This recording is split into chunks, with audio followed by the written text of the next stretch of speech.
Hello दोस्तों, नमस्कार। ग्रामीण आईएएस के यूट्यूब चैनल में आपका स्वागत है।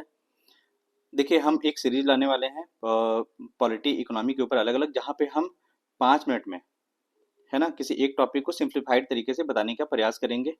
ये आपके मेंस और प्रीलिम्स दोनों के लिए एक रिवीजन के उद्देश्य से काम आ सकता है। जिसे देखिए, आपको भी पता है ना, पढ़ने की एक लिमिट होती है। आप सुनना काफ़ी ज़्यादा पसंद करने लग जाते हैं, फिर वीडियो देखना ज़्यादा पसंद करने लग जाते हैं। तो उसी पर्सपेक्टिव से काफ़ी कम समय में काफ़ी उत्पादक बनाने के लिए हम वीडियोज लेकर के आ रहे हैं अलग अलग टॉपिक्स के ऊपर। तो पहला जो शुरुआत कर रहे हैं, हम संवैधानिक निकायों के ऊपर कर रहे हैं, और उसमें हम लोगों ने चूज किया है इलेक्शन कमीशन ऑफ इंडिया को।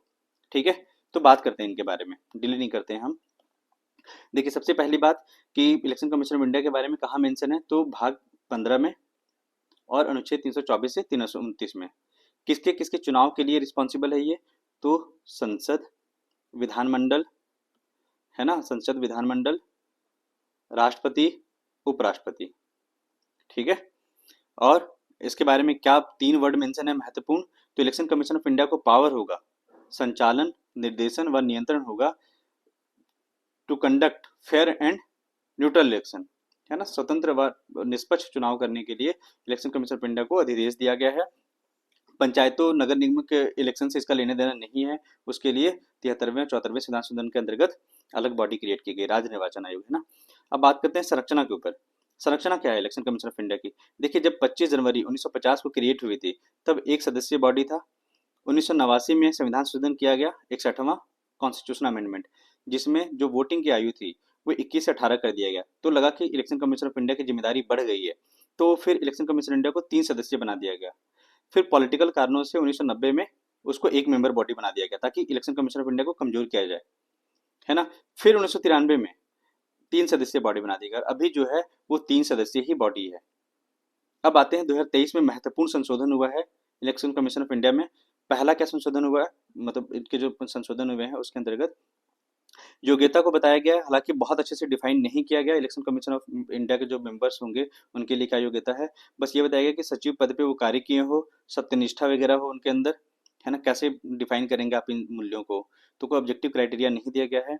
दूसरा, उनको जो ऑफिशियल काम करेंगे ऑफिशियल ड्यूटी में, तो उनको सिविल एंड क्रिमिनल प्रोसीजर से उन्मुक्ति मिली हुई है, विधिक संरक्षण। इलेक्शन कमीशन ऑफ इंडिया के जो मेंबर्स हैं, पहले कॉन्स्टिट्यूशन में कोई भी प्रावधान नहीं था कि कैसे नियुक्त करेंगे, बस इतना लिखा था कि राष्ट्रपति अपॉइंट करेंगे। अभी 2 बॉडी बनाया गया उसके लिए, एक बना है सर्च कमेटी, है ना, और दूसरा बना है चयन समिति। सर्च कमेटी पहले बहुत सारे नाम ढूंढेगी, फिर चयन समिति को देगी, चयन समिति फाइनलाइज करेगी और वो जाएगा राष्ट्रपति के पास, और राष्ट्रपति फिर अपॉइंट करेंगे। चयन समिति में कौन कौन होंगे, प्रधानमंत्री होंगे, लीडर ऑफ अपोजिशन होगा, और एक कैबिनेट मंत्री होगा। ठीक है, फिर जो इलेक्शन कमीशन ऑफ इंडिया के मेंबर्स वगैरह हैं, वो त्यागपत्र किसको देंगे, तो राष्ट्रपति को ऑब्वियसली, है ना। और इनको रिमूव भी किया जा सकता है, वैसे ही जैसे कि सुप्रीम कोर्ट के जजेस को किया जाता है।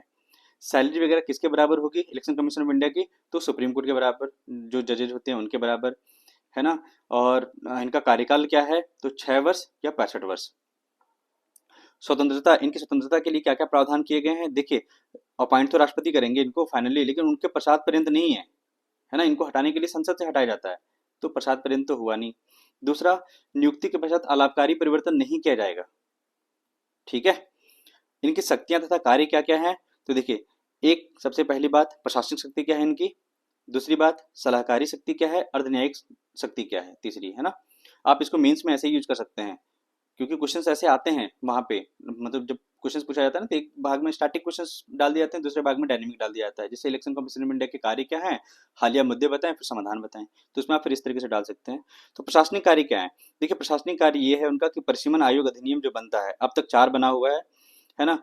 तो परिसीमन आयोग अधिनियम के अनुसार वो निर्वाचन क्षेत्र को डिसाइड करेंगे, ठीक, कॉन्स्टिट्यूंसी को। दूसरा, निर्वाचक नामावली तैयार करेंगे, जैसे कि अभी बिहार में जो एक विवाद चल रहा है। तीसरा, निर्वाचन तिथि डिक्लेयर करेंगे, कब से इलेक्शन होने वाला है, कब नामांकन पत्र दायर किया जाएगा, वो सब। राजनीतिक दल मान्यता देंगे वो, कि कौन राजनीतिक दल है कौन नहीं है, उसमें भी कौन राष्ट्रीय दल है कौन राज्य स्तरीय दल है। आचार संहिता का निर्माण करेंगे। ठीक है, ये प्रशासनिक कार्य हो गए। सलाहकारी कार्य में क्या है, राष्ट्रपति को लोकसभा और राज्यसभा के जो मेंबर होते हैं उनकी अनर्हता से संबंधित सलाह देंगे, और राष्ट्रपति को मानना बाध्यकारी है। राज्यपाल को भी सलाह दिया जाएगा, किसमें किसमें, विधानमंडल और विधान परिषद के संदर्भ में, है ना। राष्ट्रपति शासन वाले जो राज्य हैं वहाँ पे 1 वर्ष के पश्चात क्या चुनाव करने की परिस्थितियाँ उत्पन्न हो गई हैं या नहीं हो गई है, वहाँ पे भी सलाह दिया जाएगा, है ना? तो ये उनके सलाहकारी फंक्शन हो गए। अब आता है अर्धन्यायिक फंक्शन। अर्धन्यायिक फंक्शन जैसे निर्वाचन संबंधी कोई विवाद पैदा हो गया, है ना? कहीं पे ऐसा मानना जा रहा है कि जो चुनाव रिग हो गया, तो इलेक्शन कमीशन उस मामले में डिसाइड करती है। दूसरा, जब राजनीतिक दल में फूट पैदा हो जाता है, जैसे कि महाराष्ट्र में भी शिवसेना में हुआ, एनसीपी में हुआ, है ना? उस संदर्भ में पार्टी का सिंबल किसके पास रहेगा, कौन पार्टी का मतलब मुख्य उत्तराधिकारी है, इन सब में जो इलेक्शन कमीशन ऑफ इंडिया है उसका निर्णय रहता है। तो होपफुली आप इंजॉय कर रहे होंगे। हम लोग और भी ऐसे बहुत सारे सेशंस लाएंगे, है ना? कृपया करके सब्सक्राइब करिए, शेयर करिए। Thank you so much.